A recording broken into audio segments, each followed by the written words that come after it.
धनेश, hornbill. बहुत पुरानी बात है। एक घने जंगल के किनारे दो भाई एक सुंदर लकड़ी के घर में रहते थे। बड़ा भाई धनु थोड़ा शरारती था और छोटा भाई अपू हमेशा उसके पीछे पीछे चलता था। वे दोनों अक्सर जंगल में फल और सब्जियां ढूंढने जाते थे।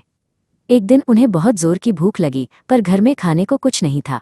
धनु ने अपना धनुष उठाया और अपू ने बांस का तरकश पीठ पर टांगा और दोनों भोजन की तलाश में निकल पड़े। चलते चलते वे जंगल के बीचों बीच पहुंच गए। तभी धनु की नज़र एक ऊंचे पुराने पेड़ के तने में बने एक छेद पर पड़ी। वो एक धनेश पक्षी का घोंसला था। धनेश बहुत ही अनोखे पक्षी होते हैं, जिनकी लंबी पीली चोंच उनके सिर पर किसी मुकुट जैसी दिखती है। धनु ने देखा कि घोंसले के पास कोई पक्षी नहीं था। धनेश माता पिता शायद भोजन की तलाश में कहीं दूर गए थे। धनु घोंसले के अंदर जाकर देखना चाहता था कि वहां अंडे हैं या नहीं। अपू नीचे अकेले रुकने से डर रहा था, क्योंकि जंगल में बहुत सन्नाटा था और घनी झाड़ियों की वजह से वहां काफी अंधेरा था। धनु ने प्यार से अपू के कंधे पर हाथ रखा और उसे समझाया कि उसे डरने की जरूरत नहीं है, वो बस पास ही है। धनु ने अपना धनुष नीचे रखा और पेड़ पर चढ़ने की तैयारी करने लगा।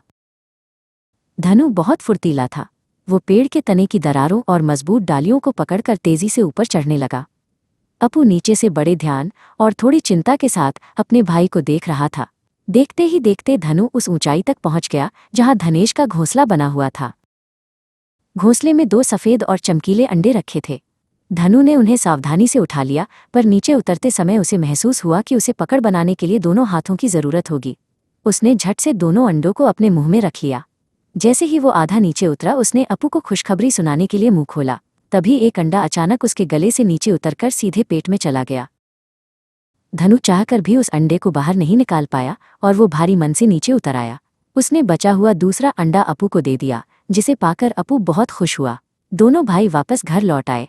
अगली सुबह जब वे धूप में बैठे थे तो अचानक धनु के शरीर पर काले और सफेद पंख उगने लगे। धनु घबराकर बोला, अपू, मुझे लगता है मैं धनेश बन रहा हूँ। धनु के मुंह से निकले ये आखिरी शब्द थे और देखते ही देखते वो पूरी तरह एक सुंदर धनेश पक्षी में बदल गया। अपू ये देखकर रोने लगा, पर उसने तय किया कि वो अपने भाई का साथ कभी नहीं छोड़ेगा। उसने धनेश को घर के पास वाले अमरूद के पेड़ पर बैठा दिया। अपू हर रोज जंगल जाता और अपने भाई धनु के लिए मीठी चेरी और फल लेकर आता था। समय बीतता गया और धनेश के पंख और उसकी सुनहरी चोंच और भी बड़ी और शानदार हो गई। धनु अभी भी पहले की तरह ही शरारती था। वो अमरूद के पेड़ पर उछल कूद करता और हवा में कलाबाजियां दिखाता। अपू और धनु घंटों साथ खेलते थे। एक दिन जब अपू जंगल से फल लेकर वापस आया तो उसने देखा कि धनु वहां नहीं था।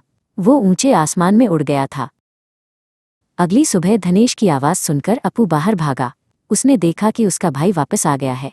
अपू बहुत खुश हुआ, पर उसे डर था कि धनु फिर से उड़कर उसे अकेला छोड़ देगा। इसी डर में अपू ने धनेश को कसकर पकड़ा और उसके उड़ने वाले सुंदर पंख नोच दिए ताकि वो कहीं जा न सके। धनेश बेबस होकर अपू को देखता रहा। बिना पंखों के धनेश ने जब पेड़ पर उछलने की कोशिश की तो वो अपना संतुलन खो बैठा और सीधे जमीन पर गिर गया। इस चोट से धनु की तुरंत मृत्यु हो गई। अपू अपने भाई को खोने के दुख में फूट फूट कर रोने लगा। कहते हैं, उसी दिन से उत्तर पूर्व भारत की कई जनजातियां धनेश को अपने परिवार का सदस्य मानती हैं और उसका बहुत सम्मान करती हैं।